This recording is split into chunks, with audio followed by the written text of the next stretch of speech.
Bonjour à toi, chers cyclistes. Ça y est, vous avez acheté votre vélo à assistance électrique et maintenant, vous avez des questions par rapport à son utilisation, par rapport à l'équipement dont vous aurez besoin pour en profiter au maximum. Nous allons répondre à toutes ces questions aujourd'hui. C'est parti!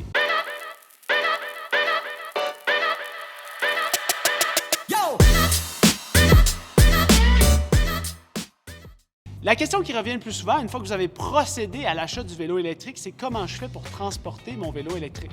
Comment je fais pour le mettre sur le support à vélo de ma voiture pour aller explorer des nouvelles destinations? Eh bien, sachez qu'il faut considérer le poids du vélo électrique moyen qui est d'environ 50 livres et donc le support que vous allez choisir devra avoir une capacité de charge supérieure étant donné le poids élevé des vélos à assistance électrique. La solution la plus simple, c'est d'acheter un support à vélo pour la voiture qui est spécifiquement conçu pour les vélos électriques. Par exemple, le modèle Thule EasyFold qui possède la capacité de mettre les vélos, mais aussi une rampe d'accès qui permet de mettre facilement votre vélo électrique sur votre support à vélo de voiture. Ensuite, il convient de parler de l'entretien du vélo à assistance électrique. La question qu'on pose souvent, c'est est-ce qu'on entretient ça de la même manière qu'un vélo sans assistance? Généralement, la réponse est oui. Cependant, il faut faire attention d'utiliser des pièces spécifiques pour le vélo à assistance électrique, comme une chaîne et des pneus spécifiquement conçus pour ce genre de vélo, afin d'éviter une usure prématurée des pièces. La deuxième question qui revient souvent en lien avec l'entretien, c'est qu'est-ce qu'on fait avec un vélo électrique avec la batterie dans un climat nordique comme ici au Québec?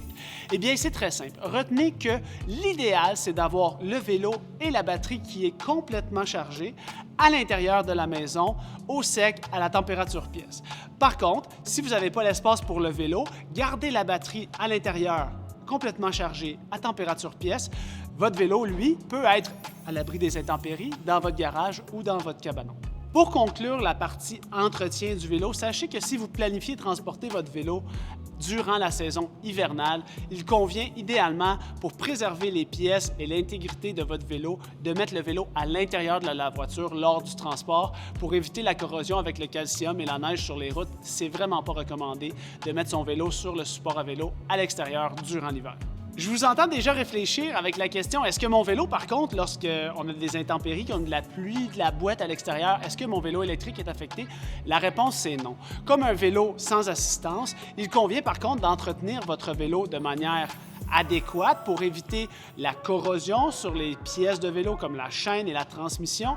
Donc oui, le vélo électrique est résistant aux intempéries sans problème, mais assurez-vous d'en faire un entretien adéquat. Par la suite, une des questions qui est sur toutes les lèvres depuis l'arrivée des vélos à assistance électrique au Québec, c'est quelle est la réglementation qui entoure ces vélos-là? Eh bien, premièrement, sachez qu'il faut avoir 18 ans et plus pour conduire un vélo à assistance électrique. Le port du casque est obligatoire. De plus, au Québec, la capacité du moteur est réglementée à un maximum de 500 watts. Et finalement, la vitesse du vélo électrique est limitée à 32 km/h. Attention, petite parenthèse sécurité, même si le moteur du vélo à assistance électrique arrête de fournir de l'assistance lorsque vous dépassez les 32 km/h, il est possible pour un cycliste de pédaler davantage et d'excéder la limite de 32 km/h. Donc, soyez prudent, restez en contrôle de votre vélo et considérez l'ensemble des usagers sur la voie publique. Finalement, le dernier point et non le moindre, ne sous-estimez pas l'importance de faire un bon positionnement cycliste sur votre vélo à assistance électrique.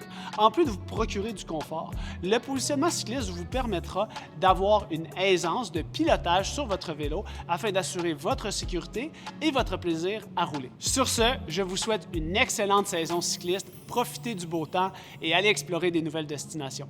Ciao!